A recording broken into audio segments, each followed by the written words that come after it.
We are in the kitchen of this convent. Perhaps the table is authentic. It looks like it.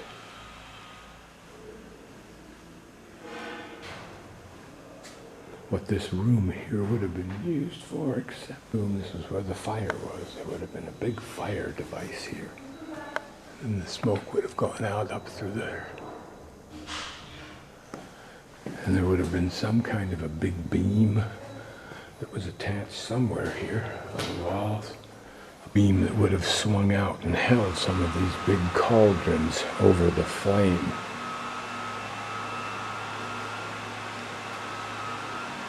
Just imagine who and how many people sat on that bench and what they did. Jeez. How many years was it in actual use? Same question for these pots. See, this would have been such a device for smaller items.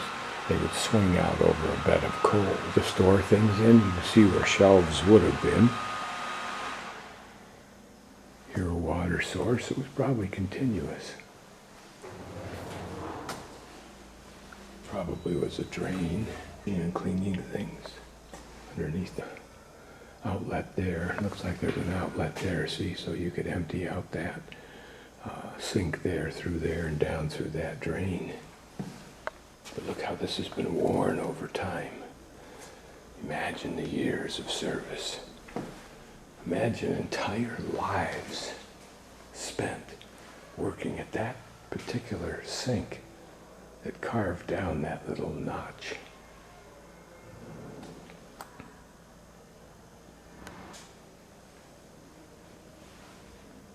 Some kind of grinder.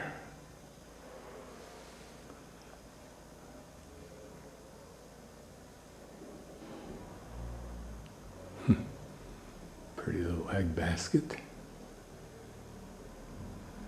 Popcorn maker. Okay, I don't know if that's what they did with it, but that's what it could be done with it. Stone mortar. Might have given just direct access to the refectory. In other words, the dining room. I think these may be the firefighting planes we saw the video of.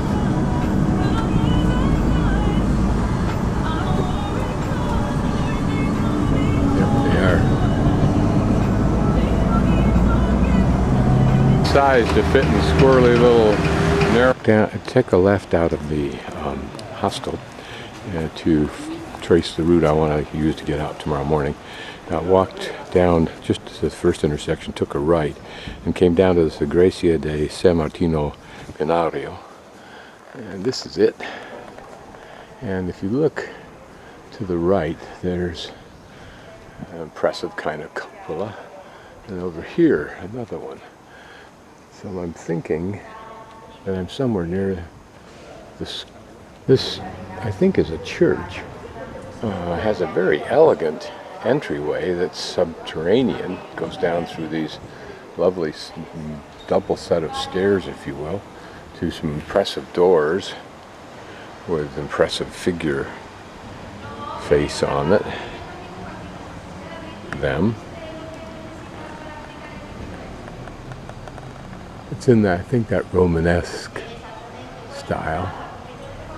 For the fun of it, I'm getting off track from my... Down through that street there pretty obviously and intuitively, and to this building here, which I'm not sure what it is right now. I think I saw it yesterday. There's a sign over there. So we're at the cathedral, or at least that's the cathedral behind this face here, and there's the archway into the large plaza is revered by these musicians for their acoustic. Should be the route to Finisterre. Here an old coach just as decoration for a restaurant. Nothing elaborate about it. This interesting building is behind the city hall, which is opposite the Cathedral of Santiago.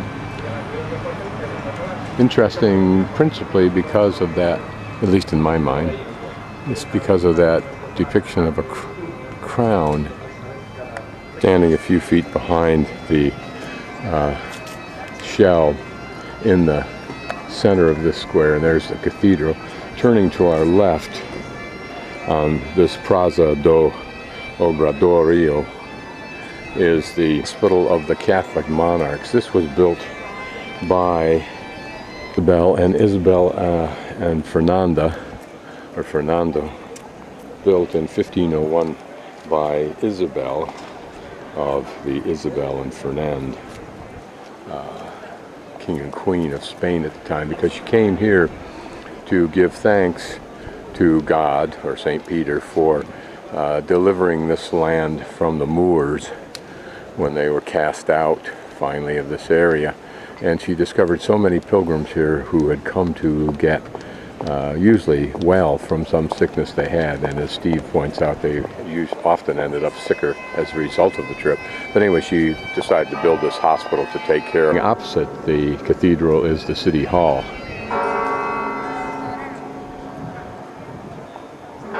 And on top is St. Peter, normally pictured in one of three poses. This one is that of the Moor slayer. Notice the Moor with his hand upstretched, but he's about to get sliced up by the Moor slayer. The choice of words, of course, would irritate the bejesus out of the Moors and the Muslims, and it does. This building here to the right of the cathedral is the original university, and the tower in the back is a tower that was one of the original towers when the church served not only, or the cathedral complex served not only as a cathedral, but also as a fortress against all kinds of invaders, including the Normans, as well as the... Get prepared to enter the church and explore it. Steve comments on the facade and gives some history that back about 1200 years ago, a monk following a pattern of stars, probably the Milky Way, came to this spot and magically and quite by surprise discovered, guess who? You got it, St. Peter, the Apostles' remains. This was 25th, 1813. A local bishop declared St. James' remains had been found, and all without DNA. How did they do it? Simple chapel stood here, but over time, as the church built up the height, thousands of people came, and they started to realize they had to build the church. So it was in around 1075 or something like that that they began construction of a church, this one that took 175 years to complete at that point, and has been probably modified continuously. The facade is not the facade that the medieval pilgrims saw. In the mid-18th century, like 1750, somewhere in that realm, the Santiago bishop, who had been to Rome and saw the, as Steve calls it, the Baroque slathered architecture there, came back and redid it, all of this, to reflect that. Although it's sorely maintained.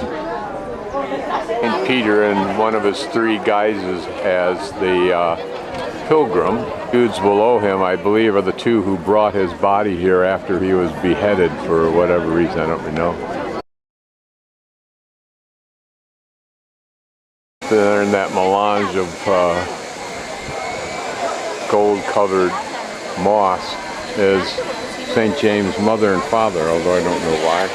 I guess everybody in the family gets the privilege of being part of the church iconography. Another view, not impressive, frankly. It just looks like so much ancient rock, since it's so poorly maintained. It's difficult to see in much of detail.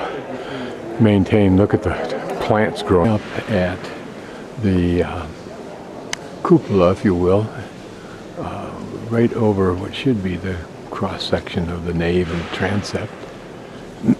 And Steve points out the barrel vault #1 and the dark Romanesque architecture that it reflected in that time.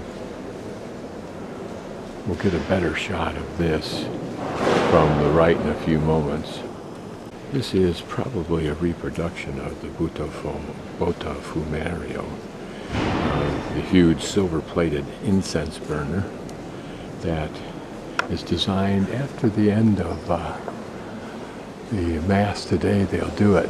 This mechanism up here and the rope that comes down just behind me attached to a post is used to get this thing swinging, and apparently it goes back and forth from left to right as we're looking now. And apparently, according to Steve, if he's not being too humorous, it was initially designed to kind of offset the stench of the pilgrims. Down an aisle on the right side, if you're the priest at the altar looking out at the crowds on the right side. But notice the simplicity of this Romanesque ceiling. Not quite vaulted here, but